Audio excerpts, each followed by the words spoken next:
Sister Wives Kody Brown's ultimate cruel act toward Meri. Sister Wives viewers have seen Kody Brown treat Meri horrendously over the years.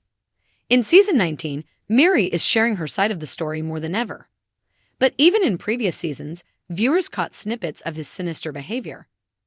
While fans eagerly await the next episode, Reddit threads are alive and teeming with viewers' discussions. In a recent thread, one viewer shared a clip from Meri Brown describing how poorly Kody treated her even back in the 90s. Kody Brown completely forgot Meri one Christmas. This was so sad for Meri. Why did she put up with this? A Sister Wives viewer posted on Reddit. They uploaded a clip demonstrating yet another example of Kody's cruelty. At the beginning, Meri explains that Kody was always incredibly attentive to Cristin when she joined the family. She goes on to explain that on one of the earliest Christmases that they had with the third wife, Kody showered her in presents. However, he completely seemed to forget Meri existed. "Nothing for me," Meri continued as Robin grimaced. "Not one gift."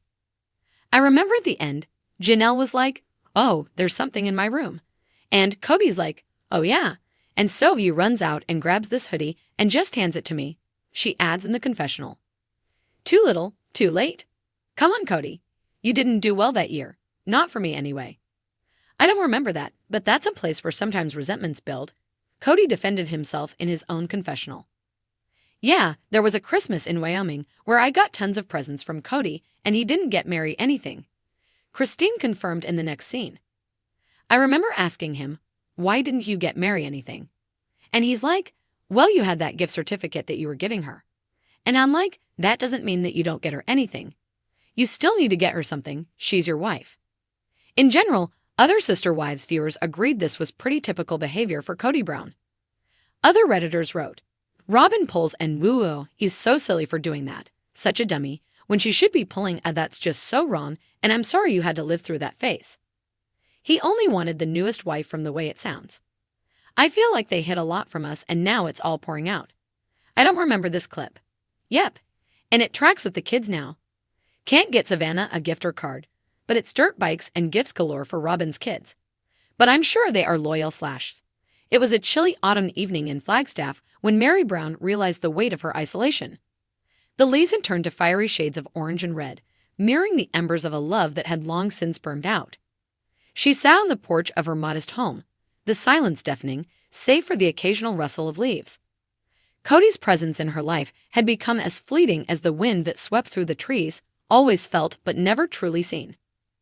Meri's heart had endured a lifetime of disappointment, but nothing could have prepared her for what was to come.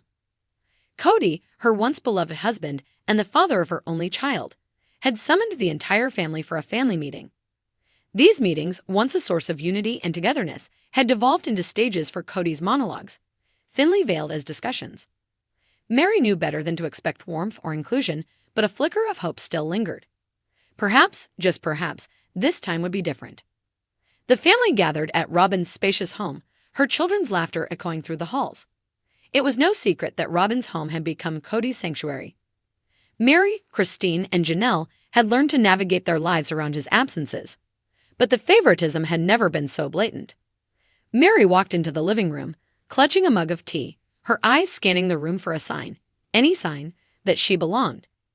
But the moment she stepped in, she felt the weight of eyes avoiding hers. Kody stood at the center of the room, his arms crossed, exuding a confidence that bordered on arrogance. He cleared his throat, silencing the murmur of voices. "Thank you all for coming," he began, his tone more businesslike than familial.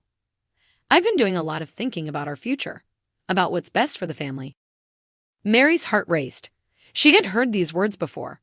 They were the prelude to change, change that never seemed to favor her. She glanced at Cristin, who sat with David Woolley by her side, her smile a testament to newfound happiness. Janelle sat stoically, her expression unreadable, while Robin clung to Kody's arm, her eyes filled with an all-too-familiar smugness.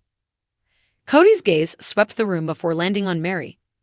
"Meri," he said, his voice softening ever so slightly, "I've been thinking about your place in this family." The room fell silent. Meri's stomach knotted as she braced herself for the words she feared most. "We've had our ups and downs," Kody continued, "and I've come to realize that our relationship, well, it's not what it used to be. It's not fair to either of us to keep pretending otherwise." Meri's breath caught in her throat. She had spent years fighting for a place in Kody's life, enduring public humiliation and private heartache.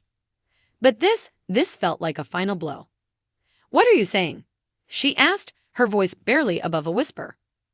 Kody sighed, feigning empathy. "I think it's time for us to redefine our relationship. To step away from the marriage and focus on being friends." The words hung in the air, heavy and unforgiving. Meri felt the sting of tears welling up, but she refused to let them fall. She had promised herself long ago that she would not give Kody the satisfaction of seeing her break. Cristin's eyes widened, and she exchanged a look with David, her lips pressing into a thin line. Janelle shifted uncomfortably, while Robin tightened her grip on Kody's arm, a ghost of a smile playing on her lips. "Friends?" Meri repeated, her voice trembling. "After everything we've been through, after all these years, you want to be friends?" Kody nodded, his expression unapologetic. "I think it's what's best for everyone. You deserve to be happy, Meri, and I just can't give you that." Meri's hands clenched around her mug as she fought the urge to scream. How dare he frame this as an act of kindness? How dare he strip her of her dignity under the guise of what's best? "Is this about Robin?" she demanded, her voice gaining strength. "Because if it is, just say it. Don't hide behind these empty words." Kody's jaw tightened, but he said nothing. The silence spoke volumes. "I've given you everything," Meri continued, her voice cracking. "I've sacrificed, I've endured, and for what? To be cast aside like I never mattered." "Meri," Robin interjected, her tone sickly sweet. "Kody just wants what's best for you. We all do." Meri shot her a withering glare. "Don't you dare pretend this is about my happiness.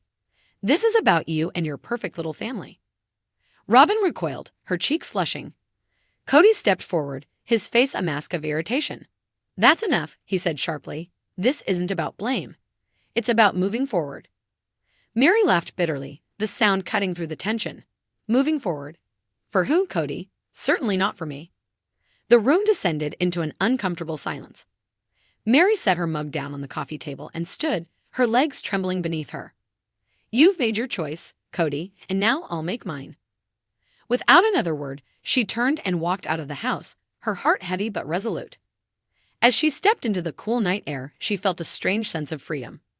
For years, she had clung to the hope that Kody would see her worth, that he would fight for their marriage. But now she saw the truth. Kody's ultimate cruelty wasn't his words or his actions, it was his indifference. Meri drove home in silence, the weight of the evening settling over her. But as she pulled into her driveway, she felt a flicker of something she hadn't felt in years: determination. Kody may have cast her aside, but she would no longer let his choices define her. In the days that followed, Meri began to rebuild her life. She poured her energy into her bed and breakfast, finding solace in its walls and the guests who filled it with laughter and life. She reconnected with old friends, rediscovered her passions, and, most importantly, reclaimed her sense of self. Kody's ultimate cruel act had been a blessing in disguise. It had freed her from the chains of a loveless marriage and given her the chance to rediscover the woman she had always been. And as she stood on the porch of her inn, watching the sun rise over the mountains, Meri knew one thing for certain: she would never again settle for less than she deserved.